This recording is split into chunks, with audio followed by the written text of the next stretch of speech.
working for the production of food are not being exploited by unfair margins. I do think one of the things that is, I have already been asked a question and I've answered it. I have used the word food a few times now in speaking to you. But how do you think everywhere I look, in all those times early on I said about children dying of malnutrition because of the conscious deprivation of what they need being deprived from them. If you had 6,000...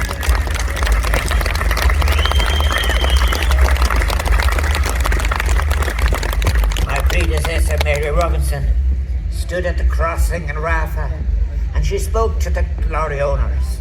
And it was very difficult that people tried to stop her. And if you have 6,000 trucks loaded with what is necessary, and they are being blocked from going to the people who are starving, and of the people who died today and yesterday, half were women and children. And I do think, in a way, I was in Somalia during the famine. This is a famine that should have stopped long ago.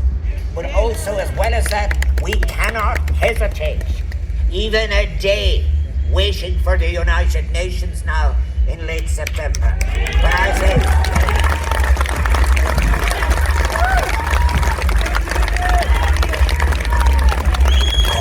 all my life I have seen an advantage in really there is nothing so complex that people can't understand it if you explain it. And it's as simple as this. How many children, they're dying at the rate of more than 5 a day at the moment, will have died by the time the meetings take place? And how realistic, how morally acceptable is it to say we're seeking to influence those who are responsible for this? Those who are responsible must be stopped, and they must be excluded from international organizations where international law has to be respected and where there are basic moral principles. And I know a great deal of it, the young people I have such great faith in. I say to them, learn to teach each other with respect, because that is what is happening. There is a deep inequality is the cause of all of this. When World War II, when the Ottoman Empire collapsed, people had difficult, people imagine.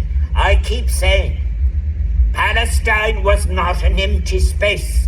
It had Palestinians who were working in it, farming in it, and living in it.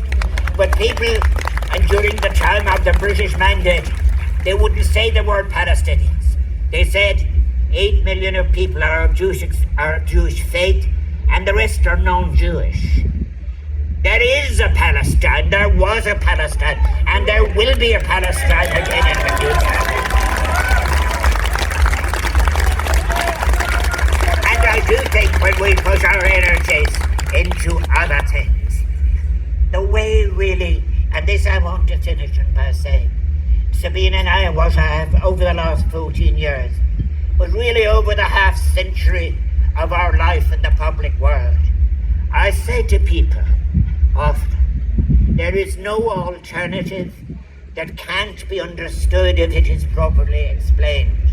And what we need in relation to sustainability, we were in the Otis in 2015 when the hearts of the world rose because of what had been agreed in Paris and at the United Nations, that we would do farming differently, that we would know that we would hand on to future generations a planet that had not been destroyed. But the way to make that happen is to discuss it at every level, and for us all to see each other as partners, who each have our responsibilities to do so in a certain way. Now, I think it's very, very interesting about the last few months, even in the last few weeks,